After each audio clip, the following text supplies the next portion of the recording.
Hello, everyone. It's Alicia here. And I'm Justine, and together we are Woo Manufacturing. Today we are continuing some of our conversations about listening to yourself when you're feeling disquieted, if you're experiencing moments of being minimized at work or even experiencing harassment. It can be really challenging conversations, and it's going to be hard to advocate for yourself. And so we just wanted to provide a few more tactics on what this looks like. Yeah, and so I'll get this kicked off here. And, Justine already mentioned listen to yourself, but I'll just put it a different way. If you are feeling a certain way or reacting in a negative fashion to something somebody said or did, or body language or rolling of the eyes, whatever that looks like, it's a red flag. And so you definitely want to listen to yourself. And if it feels like they're not playing fairly, they're probably not playing fairly. So, give yourself permission to, think that's not okay and then figure out what your next step is. And I think that we'll be talking about various steps that you could take.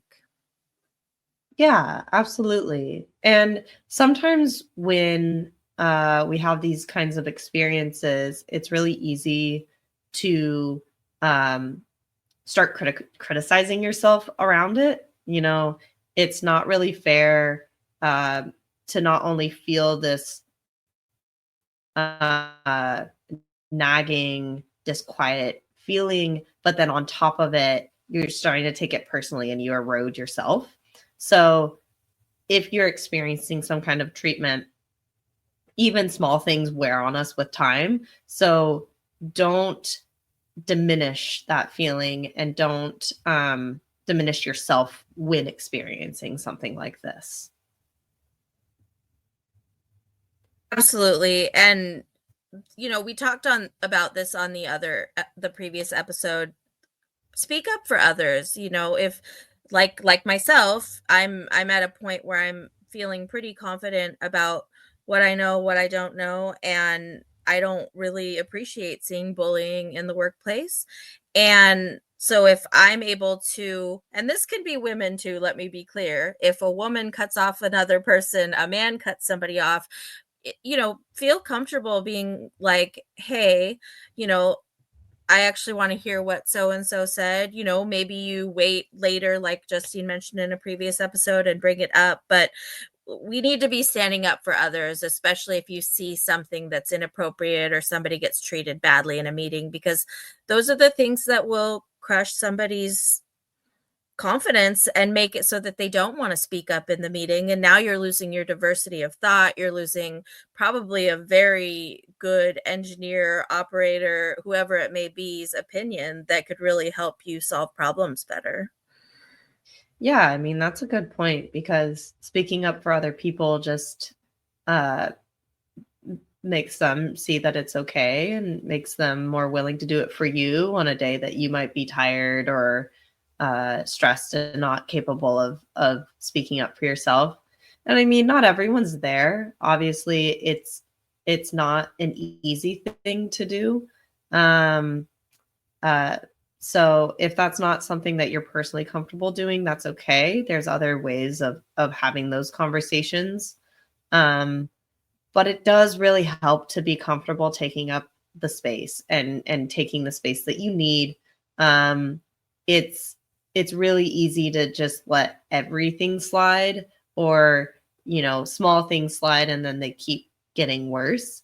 I know I've had experiences where it's like, oh, well, they didn't mean it, so I'm just not going to correct it. And then, like, the next time you have a conversation, if that's something that you didn't address before is still kind of wearing on you, you've missed the time to say it. Um, Yeah.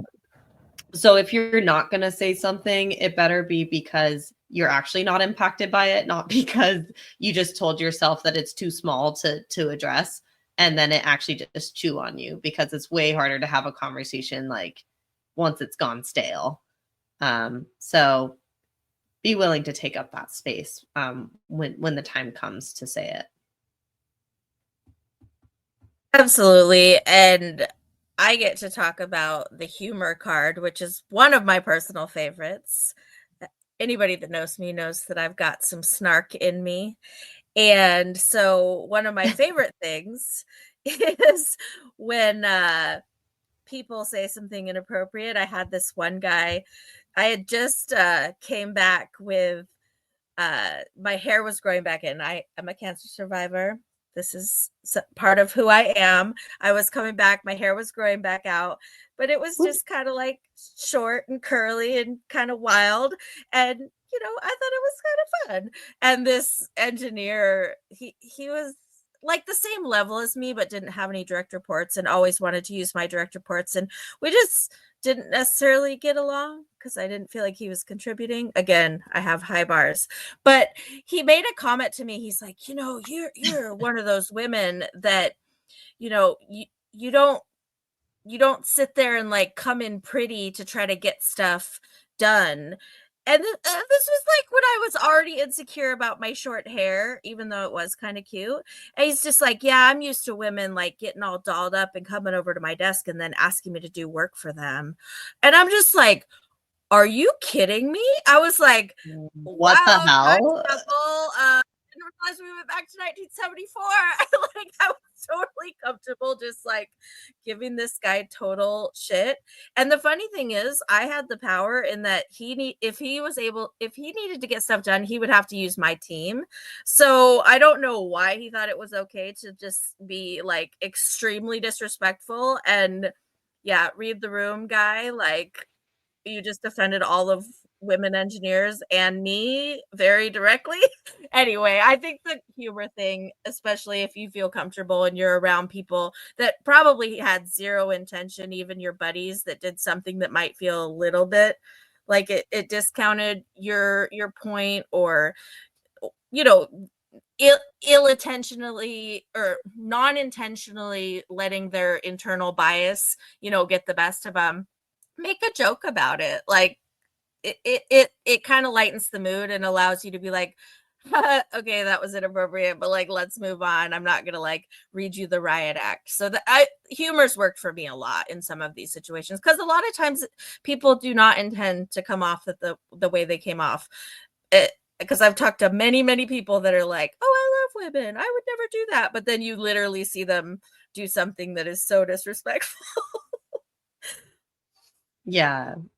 No, that's a wild story. Like the audacity of someone to not only insult your appearance, and then try and gas himself up saying that people want something from him when he literally wants something from you. And you're like, Exactly. okay, what are we doing here, man? No, but I totally agree. I feel like humor is a good way of diffusing, especially because thankfully in this era, misogyny is fairly implicit. It's not like they're actively commenting on your body and trying to make you feel small and intimidated. That can still happen, but bringing up, I've had this rant before where it's like, look, why am I, when I'm being diminished, do I have to then get my soapbox out and explain to other people why their behavior is inappropriate and diminishing me? Because now the burden is on me twice. And so, especially when it's with people that you have good rapport with, humor is a good way of having hard conversations, or at least starting them. But it is worth noting that the humor is a good way to bring it up. But when there's actually a call to action or something, you kind of don't want to end the conversation on a light or a sarcastic note, because it's still worth driving your point home. It's like, look, Yeah. you made me feel this way. And if you didn't mean to, that's good, but you did. Yep. So please reflect so that you don't make other people feel this way, or you don't repeat some of these actions. Because yeah, like your point of like, oh, I love women, I wouldn't be misogynistic. I was like, well, it's a lack of recognition Yeah. of what you did. I'm not saying you're a bad guy. I'm saying that you did a bad thing. So it's worth talking about. Well, in all seriousness though, like that's where you can be like, but it did offend me. You know, like I'm Yeah, joking, yeah. but it did offend me. Like do It's better, like dude. I would like to laugh about this later, but right now it's not that funny to me. So Yeah. uh Yep. yeah. And I mean, one piece that you can also do is if you're not personally that comfortable, or if you're dealing with somebody who's either like above you or not very approachable, like you don't actually have rapport, it's valuable to have an ally with you in a conversation. Some males are truly just not, they don't hear female voices. And so you have to be considerate of your tactics with them. Alicia might That actually have a sucks. better story around this. I tend to be a pretty forceful voice, whether they want to listen to me or not. But yeah, I don't know. Is there anything else that you had for that? Well, yeah, there is a particular person that I dealt with in my past who, we just didn't get along. And we both, had similar knowledge. When you really sat down and looked at what we were discussing or our backgrounds, we actually shared a lot of similarities and opinions. And, towards the end, like we actually kind of paired up and were buddies. But in the beginning, it was like every time we got in a meeting together, we would just start getting louder and louder because it was very much like he wanted to be the loudest voice and I didn't back down. So then I just get louder and it became not productive. It was like every time we were going to be in a meeting together, we weren't going to get anywhere. We were both just going to get frustrated, and it was almost like this power thing. And so I started just bringing somebody with me to those meetings. I found that, even just one of my controls managers that worked on my team had a better rapport with this person. So I would pull him into any meeting, or I just pull in my boss, so that, that bad behavior of, getting nasty with me or really raising your voice and in an inappropriate fashion with me, it didn't happen whenever I brought a male ally with me. And so that person knew that I was going to have the floor and I was going to speak, but they were going to come in and back me up where necessary. And ultimately it was just going to try to keep the conversation more productive. So it was an unfortunate thing, but the tactic actually did work. Yeah, I mean, I think that is a good thing to acknowledge too, because there's ultimately some things that aren't in your responsibility, right? It's not your responsibility to correct this person's biases, but you can work with them. And it sounded like it took a minute, but you eventually got to a point where you had rapport. But the initial introduction was like, okay, meeting this person head on was not working. Meeting this person privately wasn't working. I just am going to have an audience, and the audience understands the tone, but it's still like it was a valid tactic to use. So that's worthwhile. And I mean, sometimes you do just need to call out when something happens. Acknowledge when something is said in a dismissive way, or in um,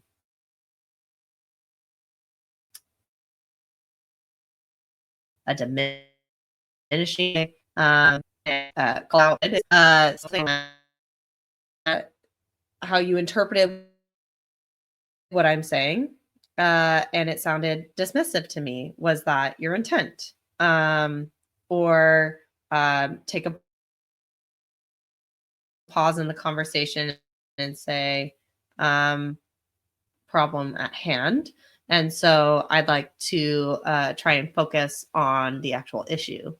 Um, And uh, that just helps steer a conversation into we're getting kind of tit for tat interpersonally, and I'd like to move away from it. So naming an experience for what it is, which is unconstructive, and then stating that clearly and moving past that point. Yeah, and I think like piggybacking on that, one of the things that sometimes works as well is just silence. If, if things are getting a little out of hand or someone just is preaching at you, feel free to just kind of stay silent for a bit until that other person kind of regains their composure and reads the room and understands that things are off track. Let them sit in their awkwardness. That tactic can really work sometimes. And, I think, you sit in your awkwardness and see if you guys can get on track, and then go from there. And sometimes you then have to escalate to the next tactic, or a future tactic of walking away or some other things, if that doesn't help. But just don't be afraid of that. Take some time. Yeah, and I think silence is actually a really helpful tool, especially when heated. You might say something that's damning or escalating, and so it's not really helpful either. And this kind of leads into another good tactic, which is documenting your experiences. So not only this is a bit of a side note, I'm a rather type A organized individual, and I like to keep a work log in order to keep track of the work that I have accomplished, the dates that I have done them, or if I do a change on the floor, I can document when that change went into the product. So I know that any product produced after a certain date has these implications. And that's just super useful, even when you get to like annual reviews and stuff, because you can just read all the stuff that you accomplished in the last year. And it is like really, it's good tactic anyways, just to reflect. But more 100%. important, yeah, I'm sure we could talk about all the good ways of documenting your life, and keeping clean notes so that they're actually useful to you. But sometimes it's also good for if there is any sort of conflict in the future that requires interpersonal details, just document your experience. Even if it's for your own reflections or clarity of a given moment. If someone is, and if you are having difficulties with a given person, it's helpful to just write down some of the shit they might say to you, or dismissive behavior, or even instances of, you might not have a direct report, but if you're working with somebody on something and you explicitly ask for something by a certain date and they just like blow you off or are disrespectful, you can document these things. Now, to be fair, like it's not an instance of writing down everything you would like to say to somebody and then like firing an email that you hate later. This is truly like a personal document. You're keeping it live. And if you never have to use it, I hope you never have to use it. But I have had instances where if HR ends up having to intervene with a person, you can have specific correspondence and emails and dates of like, this is what this person chose to interact with me with. This is what they decided to bring to the table. This is me just regurgitating what they did. This isn't me commenting on how I felt about it per se. It's also cathartic because then you don't have to freaking dream about it later. You can just get it all out on paper. And then like, okay, I journaled, I'm past it. Let's move on with the day. So Unfortunately, I have had to do this more times than I would have liked. For some mm-hmm. reason, people like to turn me into HR.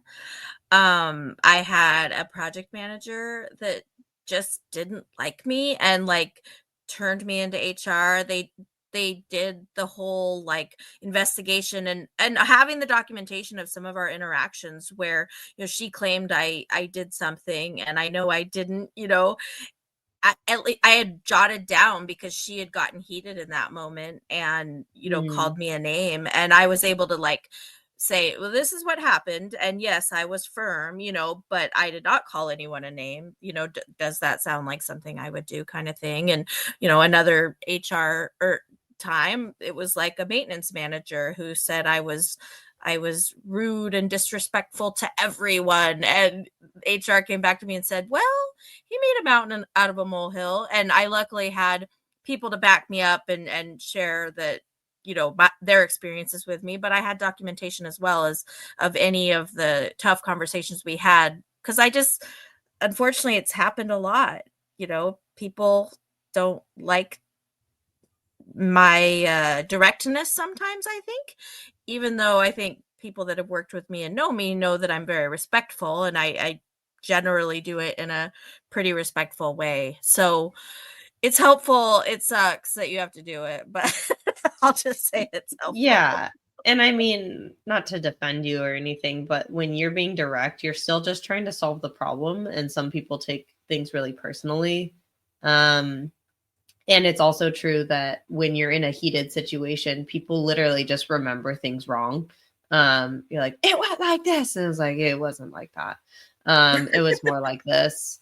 And they were reacting like this, which is why they probably interpreted my even keeledness as being disrespectful, but I was just trying not to blow up them.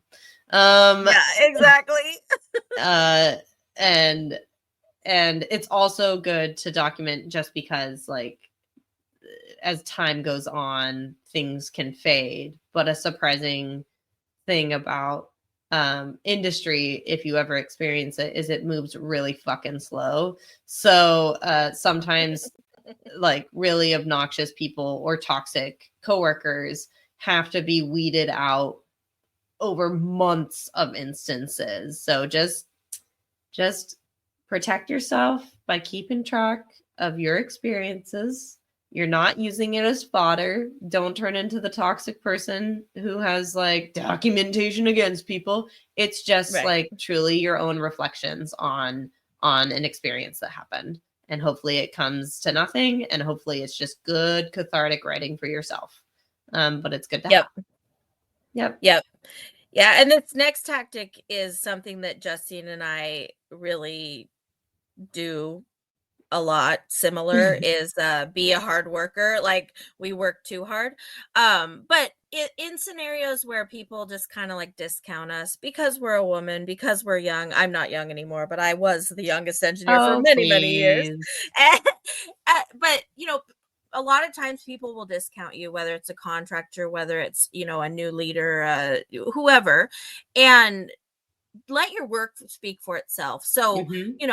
I try to not get too caught up in what their opinions are. I mean, obviously, hopefully the treatment isn't terrible, but you could just tell when somebody just doesn't think you're good, or just kind of doesn't treat you the same as they treat everyone else. Just work your butt off, and every single time it has changed people's opinion about me, and they're like, "Oh shit, she knows what she's talking about." And then I become like the go-to person over Hmm. any other engineers I'm working with. It works every time. It sucks that we have to do that just to be respected at the same level as, the males that they already assumed were fine. But it's real. Like, I've had it happen to me so many times, and it's real. So just work your butt off, and, you know, but be careful, because you need to be careful to protect your time and not always be the one that everybody relies on to pick up all the slack. And it's easy to fall into that when you are the hardest worker and you're really good at your job.